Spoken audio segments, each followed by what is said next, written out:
On today's episode of The Front Row, we are at the offices and studios of Ballet Lubbock, right here in the Cultural District. And joining me is Helen Duncombe, who is the Executive Director of Ballet Lubbock, Yvonne Racz, who is Artistic Director, Lily Ballet, who is Assistant Artistic Director, and Erin Grigson, who is Marketing Director, all for Ballet Lubbock. Welcome to you all. Thank you for being on the show. Thank you for having us. Helen, let me begin with you. Okay. We're starting in the spring here with your big production of the ballet Sleeping Beauty. Yes. And for people who are already saying, I want to go, give us the details about how they can get tickets and when the performances are. Yes, absolutely. So the performances are Friday, April 11th at 7:30 p.m. or Saturday, April 12th at 2 p.m. And as always, tickets are available on balletlubbock.org or by going directly to buddyhollyhall.org. You can't miss it. It's up really big on the website and everything. So it's going to be so much fun for adults who love the music, for families, for, all of us who are still kids at heart, all of that. So. Right.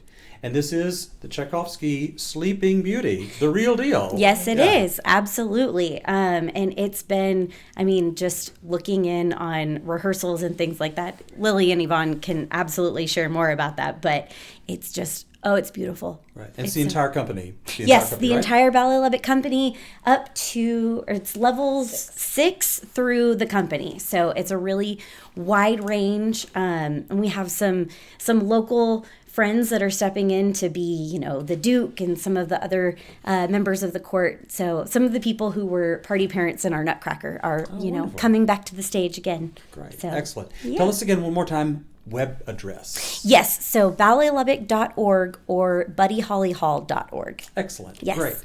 Yvonne Racz, it's so good to be with you and so good to see you again. It just blesses my heart every time you see Love it.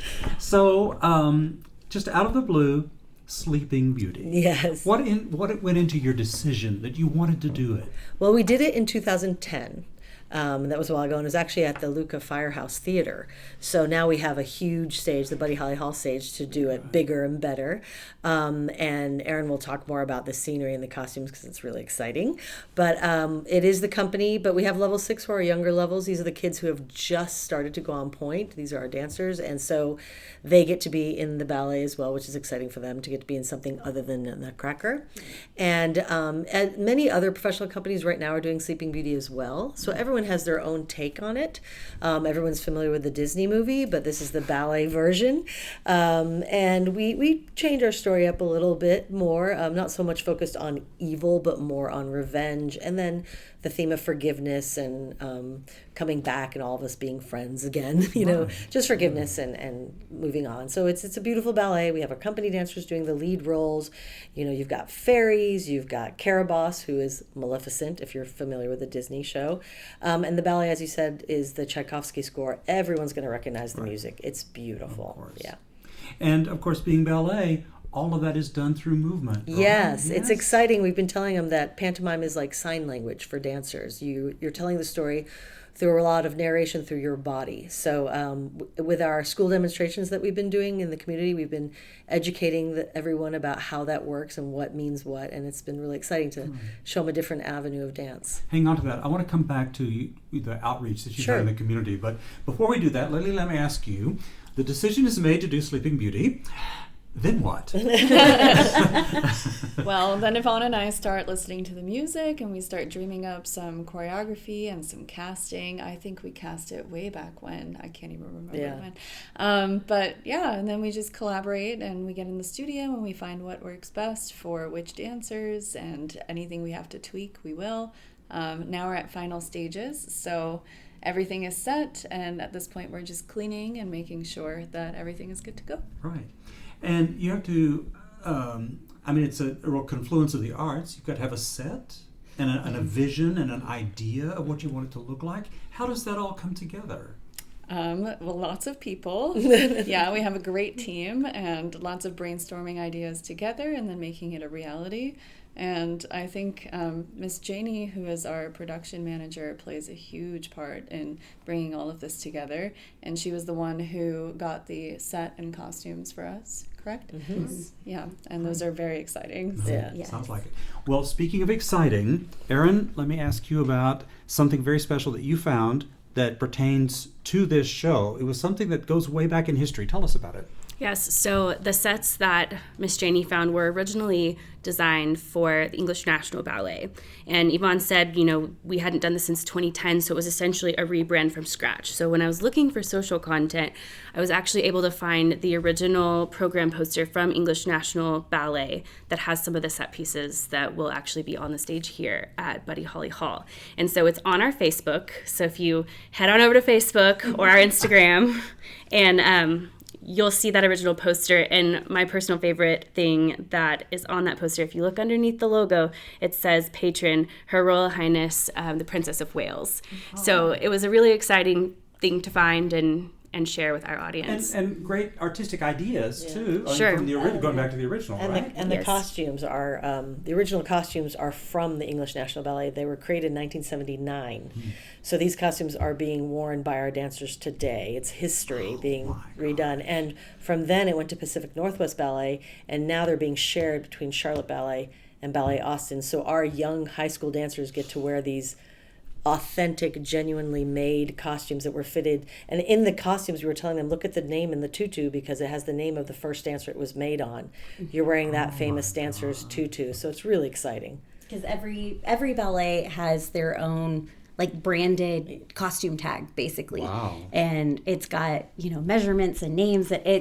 When we first unboxed all of that, it was, you just kind of think about the stages that it's been on, and now it's here in Lubbock, Texas, for our production. It's wild. That's unboxing history. It is. It is. That's It really is. amazing. It's Yeah. exciting. What a legacy. Yeah. That's really cool. Great. It's an incredible legacy to be part of. Yeah. Well, sure. Yeah. Yeah, exactly. Oh, that's really very, very exciting, actually. Okay, so you get it all put together, and a vision comes into mind of set costumes and movement and all those sort of things, and then you decide that you want to go work in the schools and do marketing. This is so exciting. Tell us So about that's our it. favorite part of when we're about to do a production is before we do the production, we communicate with different elementary schools, and we go there during maybe their PE time, and we for All Saints we did the entire first and second grade, or we'll go to Roscoe Wilson, their third and fourth grade. We went to Levelland, and what we do is we do about a 45-minute where we talk about the ballet, we talk about the story,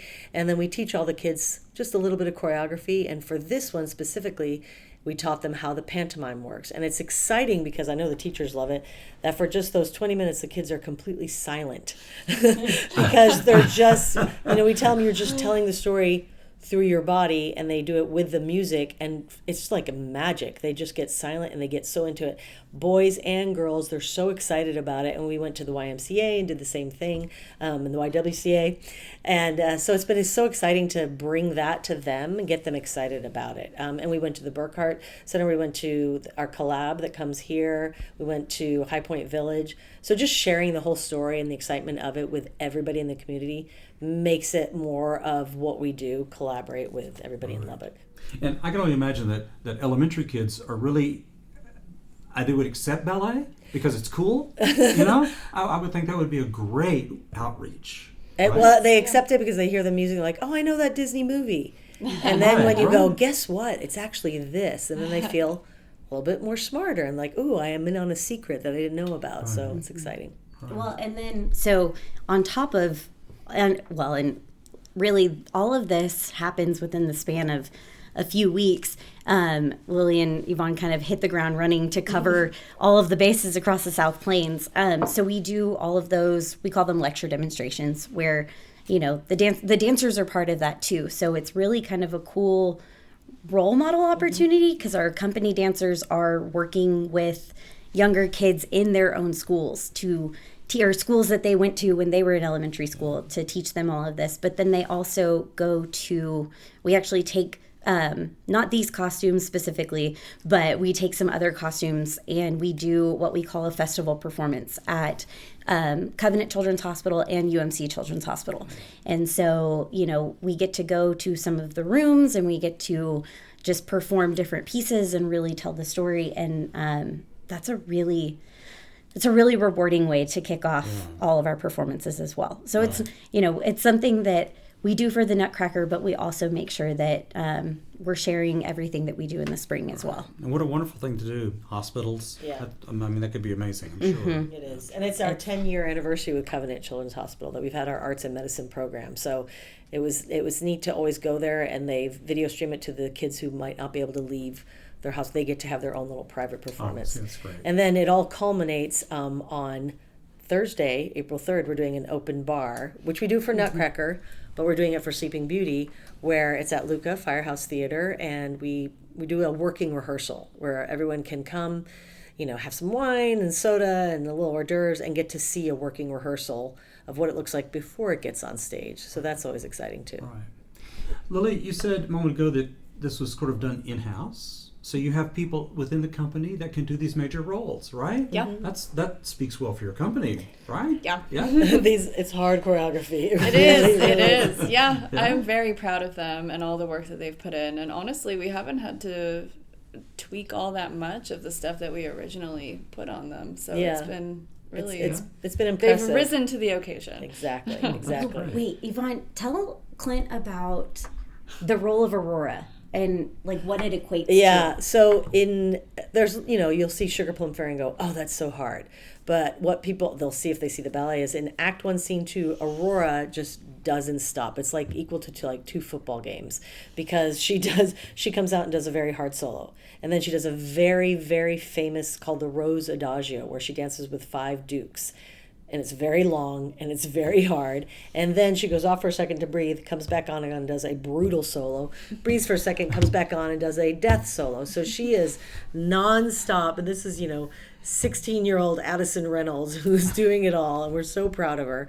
So it's pretty brutal athletically. If you were an athlete, you would be like, wow. And of course, because it's ballet, she makes it look easy. Sure. That's the little magic of it. So yeah, we're really proud of him. And like Lily said, we haven't had to...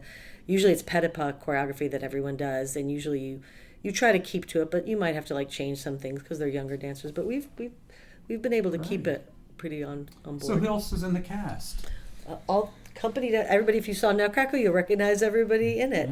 Noble Wynn is our Prince Philip, and Maya Almud, who's our senior, will be Caraboss, which is the Maleficent role.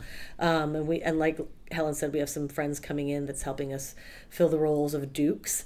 And so, all the company members there's a different fairy, and we talk about, in the election, we talk about, this fairy of Woodland Glade is for generosity.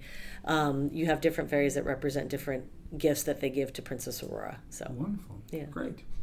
So Helen, tell us once again, for people who are interested, all the things people need to know in order to come to the shows and get tickets. Absolutely. So really, to come to the show, it is Friday, April 11th at 7:30 p.m. or Saturday, April 12th at 2 p.m.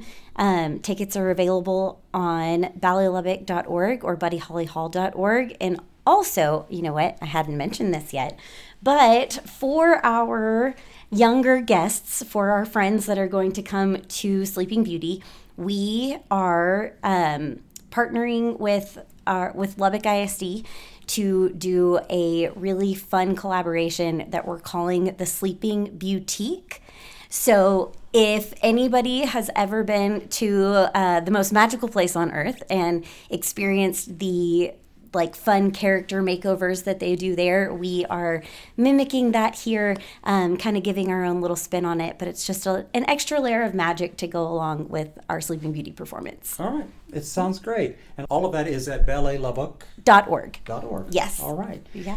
I want to thank Helen Duncan, Yvonne Racz, Lily Ballet, and Aaron Gregson for being our guests on the front row today. Thank you. Thank you so much.